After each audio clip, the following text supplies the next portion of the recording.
इसके लिए नागपुर के विधि संगठन के माध्यम से हम 1 जुलाई से 30 जुलाई तक आंदोलन करने वाले हैं।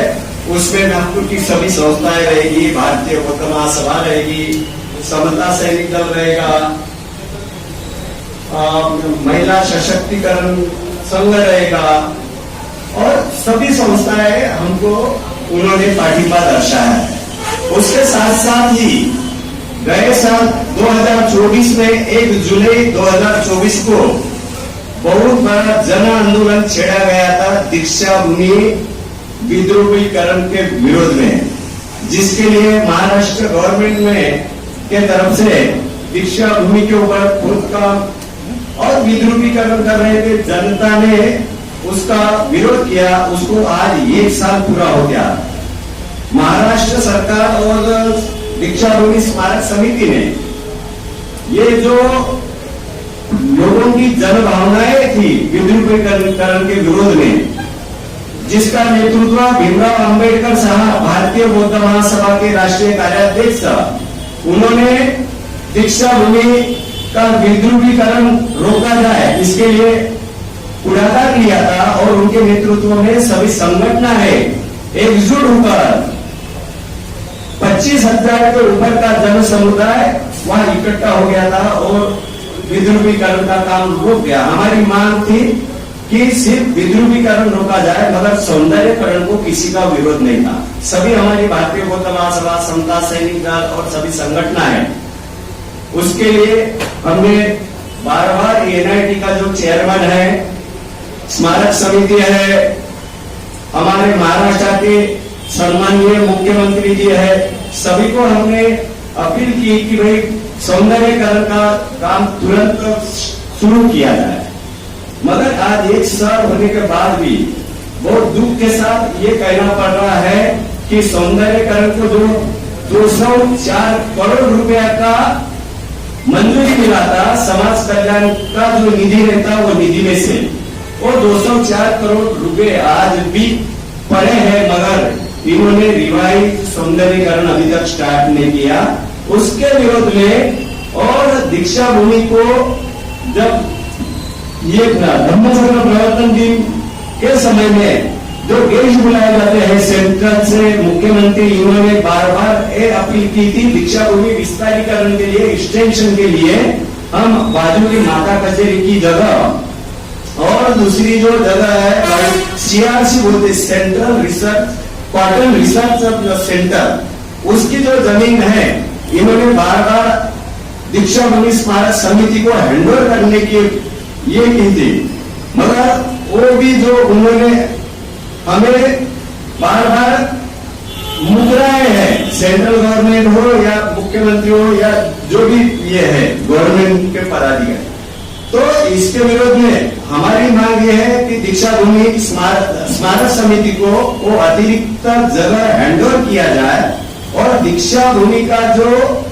सौंदर्यकरण का जो डिजाइन तैयार किया हुआ है वो सौंदर्यकरण तुरंत चालू किया जाए, ऐसी ये हमारी मांग है। हम महाबोधि महाविहार के लिए और दीक्षा भूमि आंदोलन, दीक्षा भूमि सौंदर्यकरण के लिए 1 महीना आंदोलन करने वाले हैं, जिसका नेतृत्व उपस्थित पूज्य भंते चंद्रकीर्ति जी करने वाले हैं। और इसमें हम सभी हमारे समता सैनिक दल के मेन है सुनील साई गुप्ता जी है, प्रकाश जी दार्शनिक है, हमारे भारतीय बौद्ध महासभा के वरिष्ठ पदाधिकारी हिवराणे साहब है और बहुत सारे ऐसे, और ये सोशल ऑर्गेनाइजेशन के हमारे बागड़े जी है। ऐसे सभी मिलकर ये हम आंदोलन सरकार महाराष्ट्र का हो या बिहार का हो, उनको ख्याल में लाने के लिए ये हमारा आंदोलन हम चलाने वाले हैं। इसके बाद में डिटेल्स में आपको हमारे पूज्य भंते जी मार्गदर्शन करने वाले हैं। उसके पहले हमारे दार्शनिक साहब है समता सैनिक दल के, वो आपको बौद्ध न्याय का आज टुडेज पोजीशन, आज की क्या स्थिति है, एक बार वो पूरा कर लेंगे कि जो भी आपने बोला विद्रुपीकरण किया जा रहा था, क्या विद्रुपीकरण हो रहा था इसके बारे में क्या विद्रुपीकरण क्या हो रहा था ये बताइए। दीक्षा भूमि का विद्रुपीकरण बोले तो जहाँ डॉक्टर बाबा साहब आम्बेडकर जी ने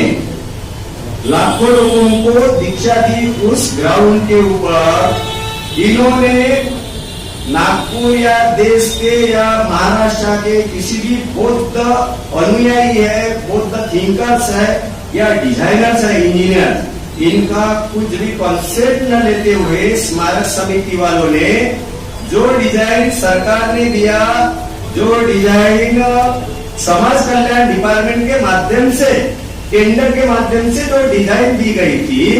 वो डिजाइन हमारे लोगों को मान्य नहीं था। वहाँ बीच में ही गटर लाइन, वहाँ सेप्टिक टैंक, वहाँ अंडरग्राउंड पार्किंग, उसके ऊपर क्या बोलते हैं उसको एनिमेशन सेंटर, यानी पिक्चर की टॉपिक निकल, ऐसा अलग अलग उनका जो डिजाइन था वो हमें मान्य नहीं था, क्योंकि दीक्षा भूमि के ऊपर हमारे लाखों जो अनुयायी आते हैं धम्मचक्र प्रवर्तन के समय, उस समय उनकी बड़ी यानी परेशानी होने वाली थी। और ये नजर में देखते हुए लोगों की सुविधा असुविधा न हो, दीक्षा भूमि का जो भी ग्राउंड है, हमारे जो पिलिग्रिमेज है, यात्रेकरू है, उनको असुविधा निर्माण न हो, इसलिए भाई आपको जो भी कुछ करना है दीक्षा भूमि के संदर्भ में सौंदर्यीकरण में, जो माता कचेरी की जगह है या सीआरसी की जगह है वो जगह दो,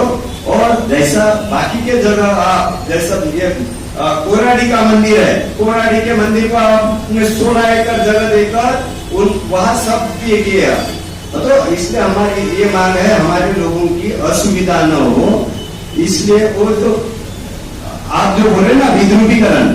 बीच में वो हमको मालूम है, विद्रुपीकरण बोले तो यात्रेकरुओं को तकलीफ न हो, इसलिए हमें दीक्षा भूमि परिसर में हमारे जो अम्बेडकरी जनता है, बुद्धि जनता है, उनको वहाँ खोदकाम हो ऐसा हो, ये मान्य। खोदकाम के बगैर तो आगे का विकास हो ही नहीं ना। अभी सौंदर्यीकरण की जब बात आएगी तो खोदकाम तो वहाँ पे मान्य। हम मैंने क्या किया, पहले बताया, हमारे जनता को दीक्षा भूमि का जो लिमिटेड ग्राउंड है, वो ग्राउंड के ऊपर धम्मचक्र प्रवर्तन दिन के उपलक्ष्य में लाखों की तादाद में जो जनता आती है, बुक सेंटर रहते हैं, जो पूरे आशिया खंड में सबसे बड़ा बुक सेंटर जो रहता दीक्षा भूमि धम्मचक्र प्रवर्तन दिन के उपलक्ष्य में, ये सभी उनको अर्था निर्माण होने वाला था। ये एक्सकैवेशन करके हमारी ये रिक्वेस्ट थी कि बाजू की जगह हर साल वो जो प्रोग्राम है धम्मचक्र प्रवर्तन का हर साल आता है, तो क्या फिर दीक्षा भूमि का विकास रोकेंगे? वो एक साल बुक नहीं भी खरीदी गई है तो उसमें क्या फर्क पड़ने वाला है? क्योंकि अभी मान लो सरकार ये महीने से काम चालू करती है तो आगे अक्टूबर महीना आ रहा है, तो अक्टूबर महीने तक के काम होएगा क्या? ना, इसलिए तो बोल रहा हूँ, जो एक्सकैवेशन का जो काम कर रहे थे, हमारी क्या मांग है, दीक्षा भूमि का जहाँ डॉक्टर बाबा साहब अम्बेडकर के पैर जिस मिट्टी को लगे थे, वो मिट्टी के ऊपर हमारे को कुछ खोदकाम, हमारी जनता को, अम्बेडकरी जनता को खोदकाम, आप भैया बाजू की जो जगह है, हमारी 50 साल से ये डिमांड है कि इसका एक्सपांशन होना जरूरी है। लाखों की तादाद में यहाँ जनता आती है, आप माता कचेरी की जगह, सीआरसी की जगह बुद्धिस्ट लोगों को न देते हुए वहाँ माता कचेरी में आप भद्दे लोगों को देखकर एक्सकैवेशन अभी बांधकाम करना, ये यानी अम्बेडकरी जनता को धोखा है ना। ठीक है, आप जो सौंदर्यीकरण करना चाहते हैं, अभी आप कौन सी कैसा सौंदर्यीकरण चाहिए आपको अभी आपका क्या डिजाइन है सौंदर्य करने का? जब आपकी मांग हो रही कि सौंदर्यीकरण चाहिए तो आपका क्या डिजाइन है सौंदर्यीकरण का? किस तरह से सौंदर्यीकरण चाहिए? हमारा ये कहना है सौंदर्यीकरण यानी क्या होना है, ये हमारे जनता से हमने अपील की है। हमारे जो डिजाइनर है, हमारे इंटेलेक्चुअल है, हमारे इंजीनियर्स है, हमारे आर्किटेक्ट है, मैंने गए 1 जुलाई 24 को ही बताया था स्मारक समिति वालों को, ऐसे लोगों की जो एक्सपर्ट लोग हैं उनकी ये टीम तैयार करके हमारा सौंदर्यीकरण का कंसेप्ट क्या रहेगा, हमको सरकार के